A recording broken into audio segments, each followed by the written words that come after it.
ओम शांति। बाबा की याद में जब हम बाप दादा से दृष्टि लेते हैं तो अंतरात्मा की सृष्टि बदल जाती है। कहाँ तो आत्मा इस सारी दुनिया में अपने अस्तित्व को ढूंढ रही थी, अपनी पहचान बनाने में लगी हुई थी, और कहाँ हम अंतर्मुखी होकर उस दुनिया में जाते हैं, उस पिता से मिलते हैं जिस बाह्य जगत से बिल्कुल पार, परे ते परे निवास करता है। और जब वो हमारी दुनिया, हमारा बाबा हमें मिल जाता है तो आत्मा अंदर तक तृप्त हो जाती है। फिर बाह्य इच्छाएं, तमन्नाएं, आकांक्षाएं नहीं रहती हैं। आत्मा इच्छा मात्रम अविद्या बन जाती है। इसलिए बार बार जब मौका मिले एक की याद में समाने का, एक के बन जाने का, और इस अनेकता से मन बुद्धि को निवृत्त करने का अभ्यास करते रहना चाहिए। तो आज भी बाबा बार बार हमें हमारी आत्मिक स्थिति का अभ्यास करने के लिए, शिव बाबा को और वर्षे को याद करने के लिए श्रीमत दे रहे हैं, आज्ञा दे रहे हैं। और हम भी बाबा के आज्ञाकारी बच्चे बनकर श्रीमत को सिर माथे रखकर, है ना, बाबा की हर डायरेक्शन पर पूरा चलने का प्रयास कर रहे हैं। तो सुनते हैं बाबा की मधुर मुरली। आज है 14 अक्टूबर 2023। बाबा के महावाक्य हैं, मीठे बच्चे आज्ञाकारी बनो। बाप की पहली आज्ञा है, अपने को आत्मा समझ बाप को याद करो। प्रश्न है, आत्मा रूपी बर्तन अशुद्ध क्यों हुआ है? आत्मा बर्तन है, यह अशुद्ध क्यों हुआ है? उसको शुद्ध बनाने का साधन क्या है? कैसे हो जाती है कोई चीज़ अशुद्ध? जब किसी बाहर की चीज़ के कांटेक्ट में आती है। तो उत्तर है, वाहियात बातों को सुनते और सुनाते। वाहियात बातों को सुनते और सुनाते आत्मा रूपी बर्तन अशुद्ध बन गया है। तो परहेज रखेंगे आज से। वाहियात बातें ना सुननी है ना सुनानी है। इसको शुद्ध बनाने के लिए बाप का फरमान है, Hear no evil, see no evil, talk no evil, think no evil, do no evil। एक बाप से सुनो, बाप को ही याद करो, तो आत्मा रूपी बर्तन शुद्ध हो जाएगा। आत्मा और शरीर दोनों पावन बन जाएंगे। आज का गीत है,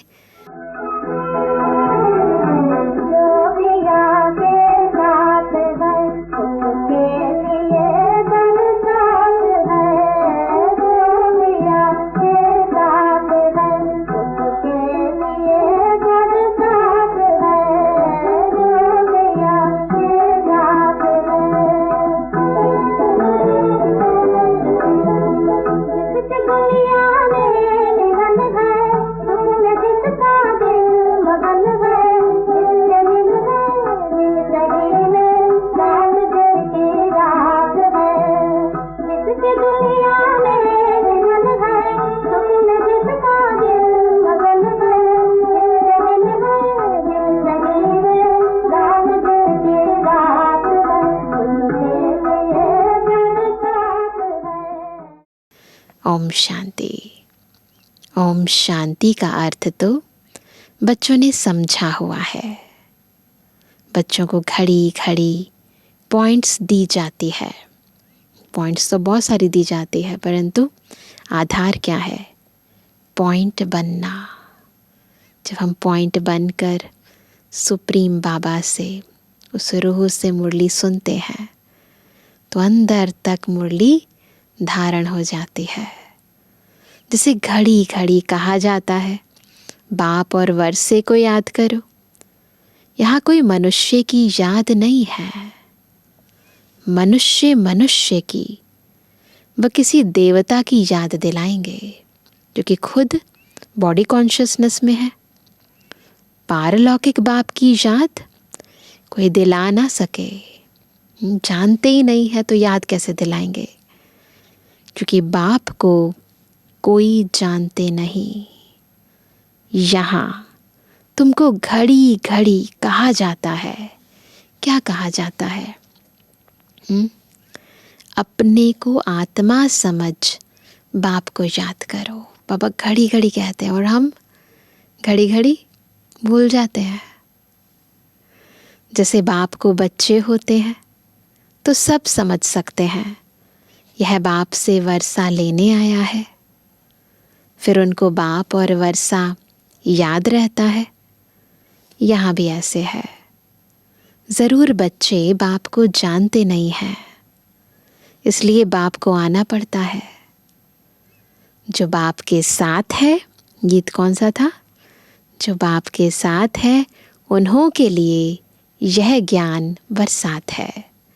जो मन बुद्धि से बाबा से कनेक्टेड हैं ना, उनके लिए ये ज्ञान बरसात है। उन्हें मज़े आते हैं, वो भीग जाते हैं इस ज्ञान के अंदर। अंदर तक मन बुद्धि में बस बाबा का ज्ञान समा जाता है।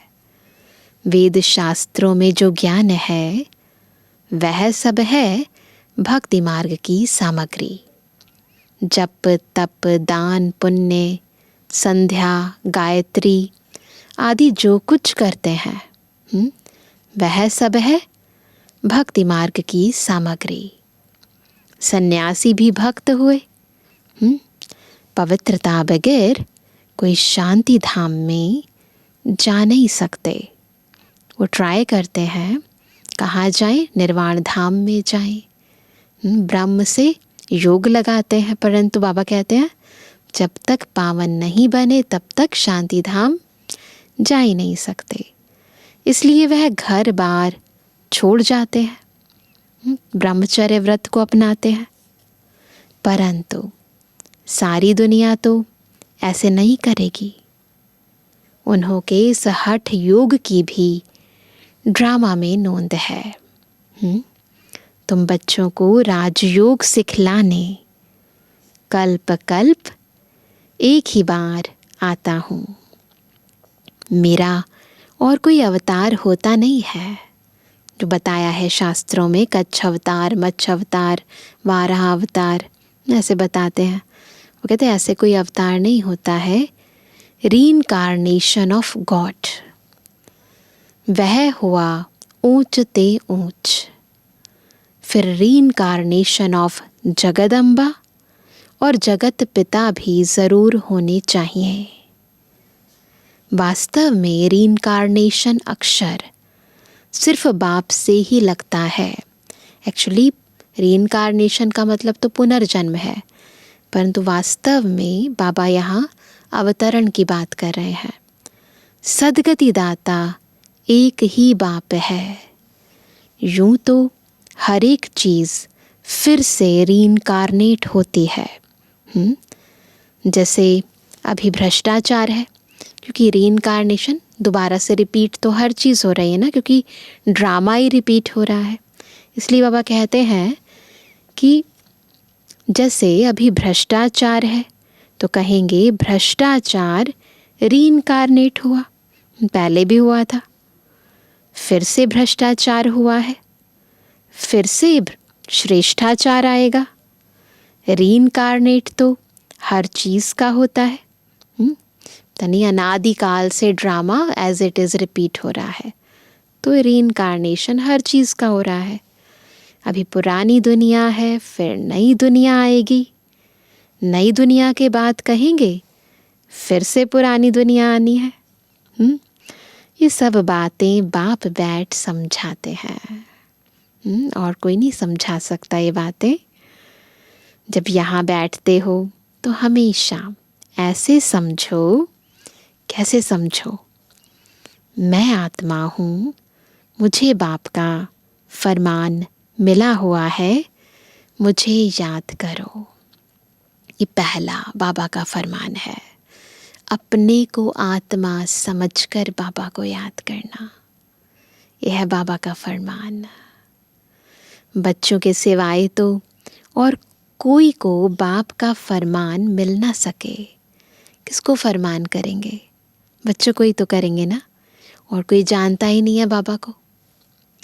फिर बच्चों में कोई तो आज्ञाकारी होते हैं, मानते हैं फरमान को, कोई आज्ञा न मानने वाले भी होते हैं।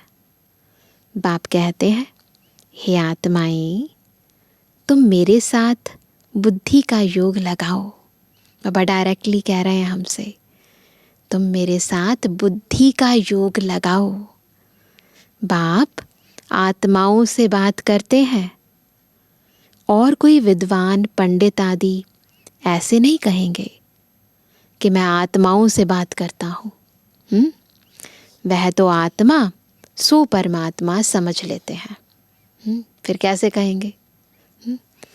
वह है रॉन्ग। तुम बच्चे जानते हो कि शिव बाबा इस शरीर द्वारा, ब्रह्मा तन द्वारा हमें समझा रहे हैं। शरीर बगैर तो एक्ट हो ना सके। बाबा को पार्ट बजाना है, बाबा भी सुप्रीम एक्टर है, तो बाबा को ये एक्ट करना है, ज्ञान सुनाने का शरीर तो चाहिए ना। पहले पहले तो यह निश्चय चाहिए। निश्चय बहुत ज़रूरी है। निश्चय नहीं होता तो बाबा बहुत सारा ज्ञान सुनाता है, हम भी सुनते हैं, परंतु धारण नहीं कर पाते। निश्चय बगैर तो कुछ भी बुद्धि में नहीं बैठेगा। पहले निश्चय चाहिए कि हम आत्माओं का बाप वह निराकार परम पिता परमात्मा है, और साकार में है प्रजापिता ब्रह्मा। मम्मा बाबा पर निश्चय होना ज़रूरी है ना। वो है हमारा सुप्रीम बाबा, और फिर यहाँ पर प्रजापिता ब्रह्मा बाबा, बाबा भी है और माँ भी है। हम हैं ब्रह्मा कुमार कुमारियाँ। खुद पर निश्चय, ब्रह्मा बाबा पर निश्चय, शिव बाबा पर निश्चय। शिव के तो सब आत्माएं बच्चे हैं, सारी दुनिया बाबा की बच्ची है, इसलिए शिव कुमार कहेंगे, कुमारी नहीं। कुमारी नहीं कहेंगे। मेल फीमेल ये सब तब होता है जब हम देह धारण करते हैं, परंतु आत्मा तो परमात्मा का बच्चा है ही है, तो इसलिए कुमार कहेंगे, कुमारी नहीं। इसलिए बाबा कहते हैं ये सब बातें धारण करनी है। धारणा तब होगी, कब होगी धारणा?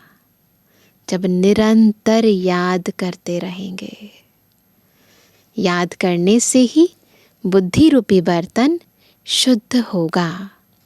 वाहियात बातें सुनते सुनते बर्तन अशुद्ध बन गया है। दुनिया की बातें, इतनी सारी बातें हैं, कितना भी सुनते जाओ, बुद्धि मलिन होती जाती है। उसको शुद्ध बनाना है। बाप का फरमान है। क्या फरमान है? मुझे याद करो तो तुम्हारी बुद्धि पवित्र बनेगी। पापा कहते हैं मुझे याद करो तो तुम्हारी बुद्धि पवित्र होगी।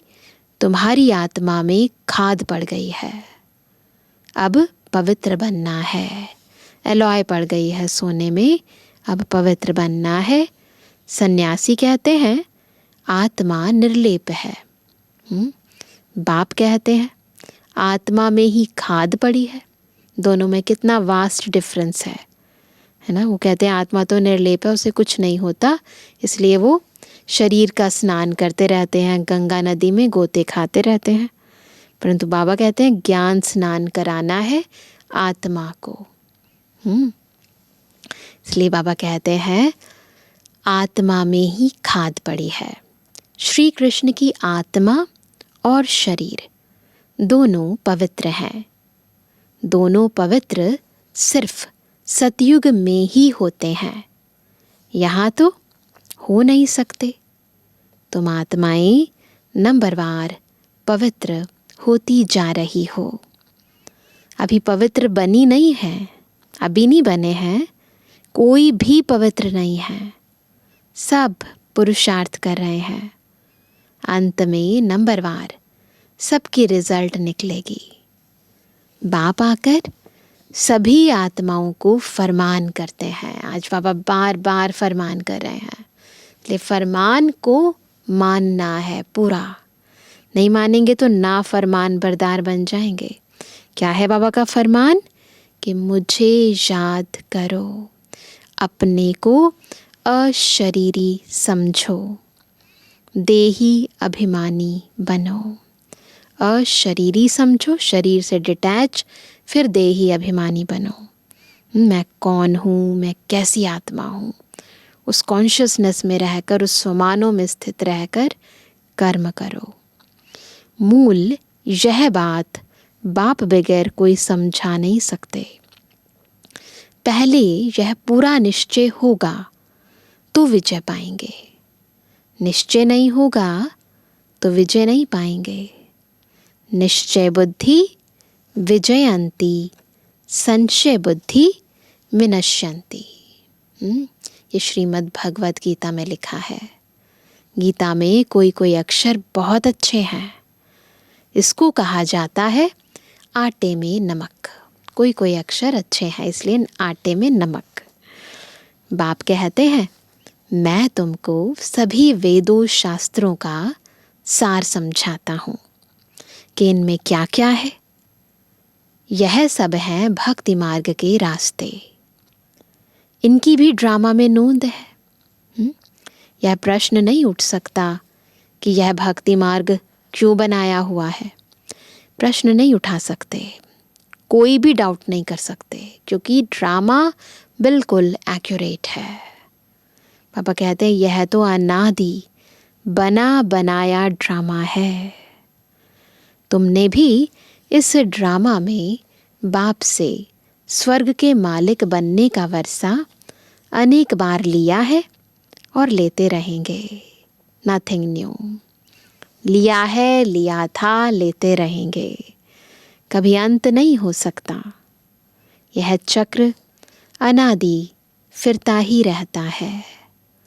तुम बच्चे अभी दुख धाम में हो, फिर शांति धाम में जाएंगे, शांति धाम से सुख धाम में जाएंगे, फिर क्या होगा? फिर दुख धाम में आएंगे। सबका चक्र फिर रहा है। बुद्धि में चक्र फिरता रहना चाहिए। यह अनादि चक्र चलता ही रहता है। सुख धाम से दुख धाम आने में तुम बच्चों को 5000 वर्ष लगते हैं, जिसमें तुम 84 जन्म लेते हो। सिर्फ तुम बच्चे ही 84 जन्म लेते हो, सब नहीं ले सकते। सब आदि से लेकर अंत तक इस ड्रामा में अपना पार्ट नहीं बजाते। यह बेहद का बाप तुमको डायरेक्ट समझा रहे हैं। और बच्चे फिर मुरली सुनेंगे, व पढ़ेंगे या टेप सुनेंगे। जो सामने बैठे थे उस समय साकार में, तो बाबा उनको कहते हैं कि आप डायरेक्ट सुन रहे हो। बाकी बच्चे, उस समय तो ऐसा सिस्टम नहीं था कि सबके पास एक ही समय पर बाबा की मुरली पहुंच जाए, सभी एक ही मुरली सुने एक ही दिन के अंदर। उस समय ऐसा नहीं था। इसलिए बाबा ने कहा कि तुम अभी डायरेक्ट सुन रहे हो, बाकी बच्चे फिर पढ़ेंगे, सुनेंगे या टेप से सुनेंगे। टेप भी सब नहीं सुन सकते। उस समय ये भी एक लिमिटेशन होती थी। अब तो सबके पास मोबाइल है, टेप की भी ज़रूरत नहीं है। तो बाबा कहते हैं तो पहले पहले तुम बच्चों को उठते बैठते इस याद में रहना है। सबसे ज़रूरी बाबा की याद। मनुष्य तो माला फेरते राम राम जपते हैं, भक्ति मार्ग में राम राम जपते हैं। रुद्राक्ष की माला कहते हैं ना, अब रुद्र तो है भगवान, फिर इस माला में मेरुदाना इकट्ठा है। देखेंगे ना, रुद्राक्ष की माला पहले फूल, फिर उसके बाद मेरुदाना। वह तो विष्णु के युगल स्वरूप है। वह कौन है? यह मात पिता जो फिर विष्णु के दो रूप लक्ष्मी नारायण बनते हैं, इसलिए इनको मेरु कहा जाता है। फूल है शिव बाबा, फिर मेरु यह मम्मा बाबा, जिनको मात पिता कहते हो। विष्णु को मात पिता नहीं कह सकेंगे, लक्ष्मी नारायण को मात पिता तो उनके बच्चे ही कहेंगे। आजकल तो सबके आगे जाकर कहते हैं, क्या कहते हैं? त्वमेव माताश्च पिता त्वमेव। पता नहीं है, बस गाते रहते हैं। बस कोई एक ने महिमा की तो उनके पीछे फॉलो करने लग पड़ते। यह है ही अनराइटियस दुनिया। कलयुग को कहा जाता है अनराइटियस, सतयुग को कहा जाता है राइटियस। वहाँ सब कुछ राइट है और यहाँ सब कुछ रॉन्ग है। वहाँ आत्मा और शरीर दोनों पवित्र होते हैं। सतयुग में श्री कृष्ण गोरा है, फिर अंतिम जन्म में उनकी आत्मा सांवरी बनी है। यह ब्रह्मा सरस्वती इस समय सांवरे हैं ना, आत्मा सांवरी है। आत्मा काली बन गई है तो उनका जेवर भी काला बन गया है, यानी शरीर भी फिर काला बन गया है। सोने में ही खाद पड़ती है, उससे जेवर भी जो बनता है वह खाद वाला। सोने में खाद डली तो जेवर भी खाद वाला ही बनेगा। सतयुग में जब देवी देवताओं की गवर्नमेंट है तो यह झूठ यानी खाद होती नहीं। उस समय बॉडी कॉन्शियसनेस की झूठ नहीं होती है, आत्मा प्योर होती है। वहाँ तो सोने के महल बनते हैं। याद करो सभी, पहुँच जाओ सतयुग में। भारत सोने की चिड़िया था, अभी तो मुलम्मा है। ऐसे भारत को फिर से स्वर्ग बाप ही बना सकते हैं। बाप समझाते हैं, श्रीमत भगवानुवाच है ना। बाबा समझा रहे हैं ना, क्योंकि श्रीमत किसने दी? जब भगवान उवाच यानी बोले। श्री कृष्ण तो दैवी गुण वाला है, दो भुजा दो टांग वाला है। चित्रों में तो कहाँ नारायण को कहाँ लक्ष्मी को चार भुजाएं दी है। नारायण को चार भुजा दिखाते हैं, विष्णु स्वरूप, फिर महालक्ष्मी को भी चार भुजा दिखाते हैं। समझते कुछ भी नहीं, ओम अक्षर भी कहते हैं, बोलते हैं ओम। ओम का अर्थ बताते हैं, ओम माना मैं गॉड, जिधर देखता हूँ गॉड ही गॉड है। ऐसे वो बताते हैं दुनिया वाले, है ना। परंतु यह तो रॉन्ग है। ओम माना, हम बच्चों को बताएं, ओम माना अहम आत्मा, मैं आत्मा हूँ। बाप भी कहते हैं अहम आत्मा, परंतु मैं सुप्रीम हूँ। बाबा भी आत्मा ही है, परंतु सुप्रीम आत्मा है, इसलिए मुझे परमात्मा कहा जाता है। मैं परम धाम में रहता हूँ। ऊंच ते ऊंच भगवान, फिर सूक्ष्म वतन में सबसे ऊंचा तो बाबा है, फिर उनके नीचे सूक्ष्म वतन है और वहाँ पर ब्रह्मा विष्णु शंकर की आत्मा है। फिर नीचे आओ तो यह मनुष्य लोक है। तीनों लोकों की भी सैर बाबा करा देते हैं, तीनों कालों की भी, तीनों लोकों की भी। तो बाबा कहते हैं तो ये मनुष्य लोक है, वह दैवी लोक, वह आत्माओं का लोक, जिसको मूल वतन कहा जाता है, यह बातें समझने की हैं। यह मनुष्य सृष्टि, फिर है देवताओं की सृष्टि, फिर ऊपर आत्माओं की। वो कहते ये बातें समझने की हैं। तुम बच्चों को यह अविनाशी ज्ञान रत्नों का दान मिलता है। सब ले रहे हैं, बाबा तो देते जा रहे हैं। यह अविनाशी ज्ञान रत्न, जिससे तुम भविष्य में मालामाल डबल सिरताज बनते हो। बुद्धि में आ रही है अपनी डबल सिरताज वाली मूरत। देखो श्री कृष्ण को दोनों ताज है ना, दिखाते हैं ना, रतन जड़ित ताज भी और फिर लाइट का क्राउन भी। फिर वही बच्चा चंद्रवंशी में आता है तो 2 कला कम हो जाती है, फिर चक्र घुमाओ सभी। फिर वैश्यवंशी में आएंगे तो और 4 कला कम हो जाएगी, फिर लाइट का ताज उड़ जाएगा। द्वापर से जो राजा होते हैं उनके पास लाइट का ताज नहीं होता, बाकी रतन जड़ित ताज रहेगा।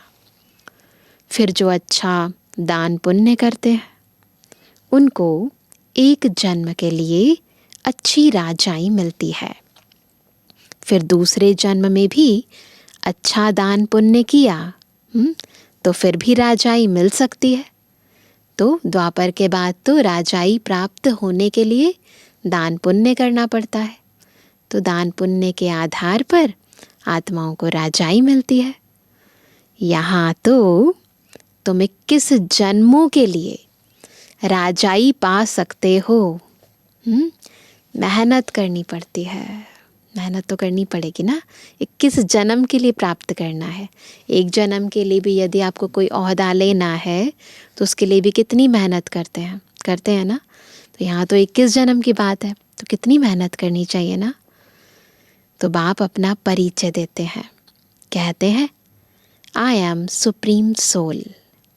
इसलिए उनको परम पिता, परमात्मा अर्थात परमात्मा कहा जाता है।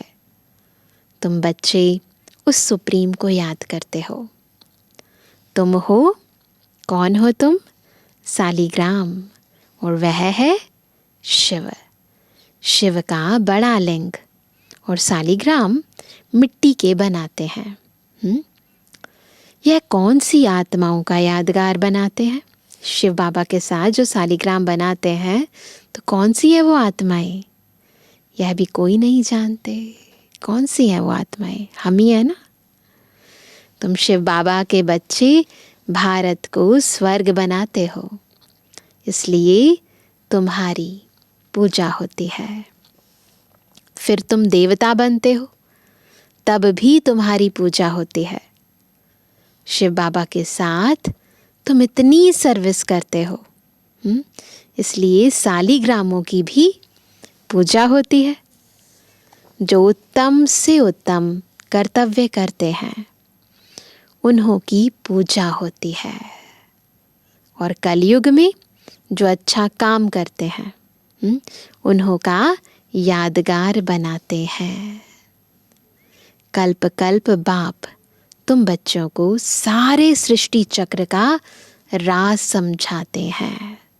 पूजनीय बनने का, माननीय बनने का, गायन योग्य बनने का, यादगार बनाने का आधार क्या है, कौन सा पुरुषार्थ करते हैं तो क्या बनते हैं, ये सारे राज बाबा समझाते हैं। अर्थात तुमको स्वदर्शन चक्रधारी बनाते हैं। स्वदर्शन चक्र विष्णु को नहीं हो सकता, वह तो देवता बन गया। यह ज्ञान सारा तुमको है। फिर लक्ष्मी नारायण बनेंगे तो यह ज्ञान नहीं रहेगा। वहाँ तो सब सदगति में है। तुम बच्चे यह ज्ञान अभी ही सुनते हो। किस लिए सुनते हैं? फिर राजाई पा लेते हो।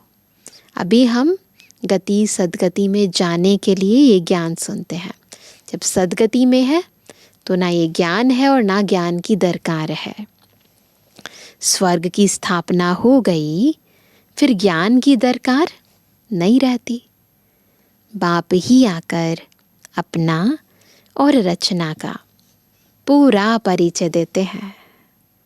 सन्यासियों ने माताओं की निंदा की है, परंतु बाप आकर माताओं को उठाते हैं। क्या कहते हैं बाबा? वंदे मातरम। सन्यासियों ने तो निंदा कर दी। बाप यह भी समझाते हैं कि यह सन्यासी ना होते, उनकी भी बाबा महिमा करते हैं, तो भारत काम चिता पर बैठ एकदम खाक हो जाता। तो उन्होंने भी पवित्रता की मदद की है, इस धरती को थमाया है। जब देवी देवता वाम मार्ग में गिरते हैं तो उस समय अर्थक्वेक बड़ी जोर की होती है, फिर सब नीचे चला जाता है और खंड आदि तो होते नहीं। उस समय केवल एक भारत खंड ही था, भारत ही होता है। इस्लामी आदि तो पीछे आते हैं। तो फिर वह सतयुग की चीज़ें यहाँ रहती नहीं, सब कुछ इतना बड़ा भूकंप आता है, खत्म हो जाता है, नीचे दब जाता है। तुम जो सोमनाथ का मंदिर देखते हो वह कोई वैकुंठ का नहीं है। जाते हैं ना सोमनाथ टेम्पल देखने के लिए, तो वो कोई वैकुंठ का नहीं है। यह तो भक्ति मार्ग में बना है, जिसको मोहम्मद गजनवी आदि ने लूटा। बाकी देवताओं के महल आदि सब अर्थक्वेक में गायब हो जाते हैं। ऐसे नहीं कि महल के महल नीचे गए हैं वही फिर ऊपर आ जाएंगे, ऐसे नहीं होगा। नहीं, वह तो अंदर ही टूट फूट सड़ जाते हैं। फिर उसी समय खोदते हैं तो कुछ ना कुछ मिलता है। जिस समय भूकंप आता है उसके बाद ही थोड़ी सी खुदाई करते हैं तो कुछ ना कुछ मिलता है। अभी तो कुछ भी नहीं मिलता है। अब इतने टाइम के बाद थोड़ी ना कुछ मिलेगा। शास्त्रों में कोई यह बातें नहीं हैं, शास्त्र तो बने ही बाद में है। तो जब लक्ष्मी नारायण थे, श्री राम सीता जी थे, उस समय तो शास्त्र बनने शुरू ही नहीं हुए थे। इसलिए वो कहते शास्त्रों में ये बातें नहीं हैं।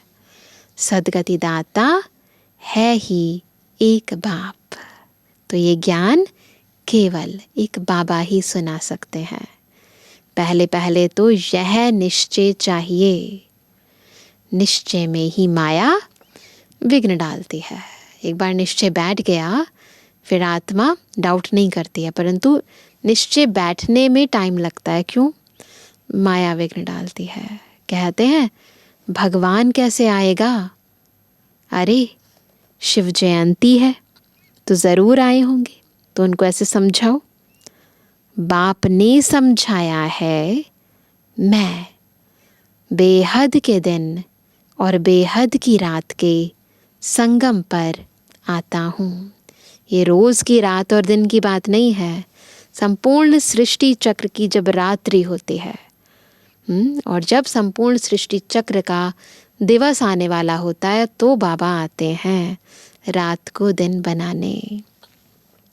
यह कोई नहीं जानते कि किस समय आता हूँ, तुम बच्चे जानते हो।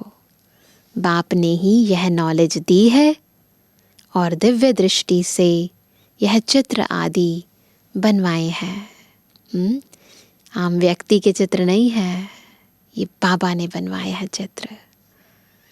गीता में भी कल्प वृक्ष का कुछ वर्णन है। बच्चों को कहते हैं हम तुम अभी हैं, कल्प पहले भी थे और फिर कल्प कल्प मिलते रहेंगे।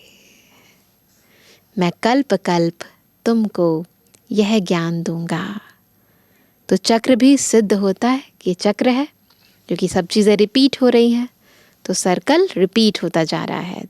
परंतु तुम्हारे सिवाय कोई समझ ना सके, यह सारे सृष्टि चक्र का चित्र है। ज़रूर कोई ने बनवाया है। बाप भी इस पर, बच्चे भी इस पर समझाते हैं, सृष्टि चक्र पर। अच्छा मीठे मीठे के जन्मानी बच्चों पे जुर्मानी बाप दादा का दिल जान सको प्रेम से नंबरवार प्रसाद अनुसार याद रूहानी बच्चों की, रूहानी बाप दादा को गुड मॉर्निंग, नमस्ते नमस्ते नमस्ते। धारणा के लिए मुख्य सार पहला, हर बात में विजय का आधार निश्चय है, इसलिए निश्चय बुद्धि ज़रूर बनना है। सद्गति दाता बाप में कभी संशय नहीं उठाना है। दूसरा, बुद्धि को पवित्र व शुद्ध बनाने के लिए क्या करेंगे? अशरीरी बनने का अभ्यास करना है।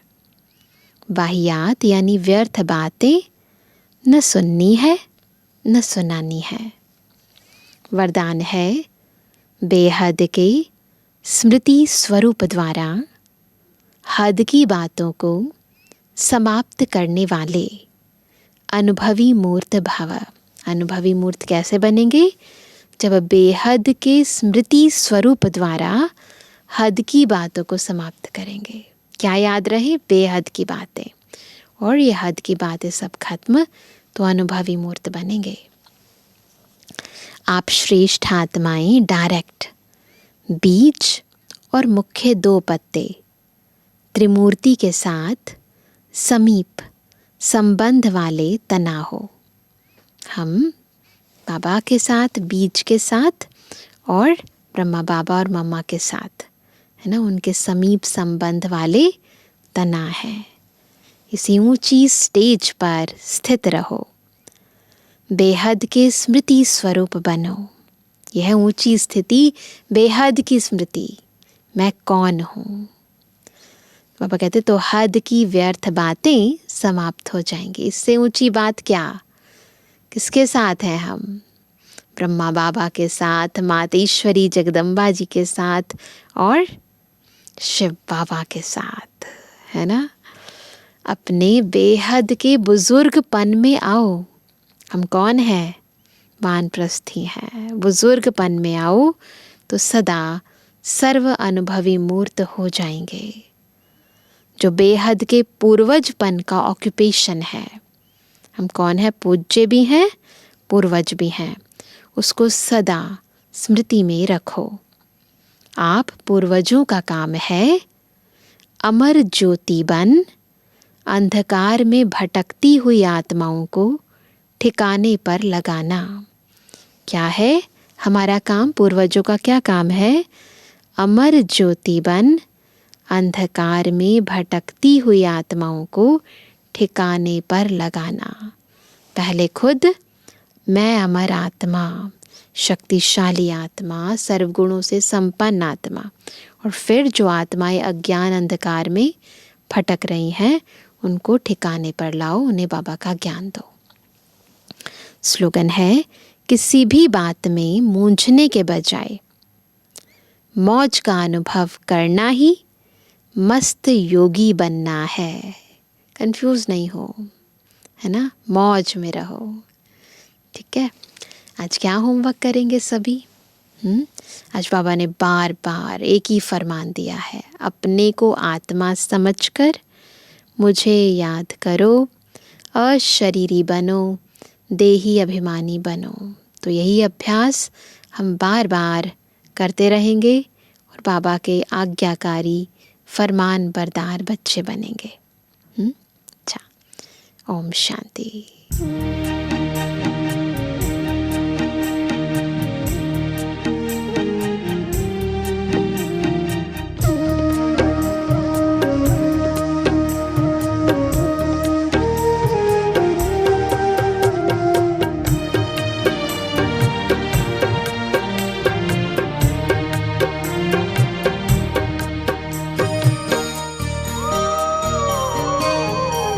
प्यारे बाबा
मेरे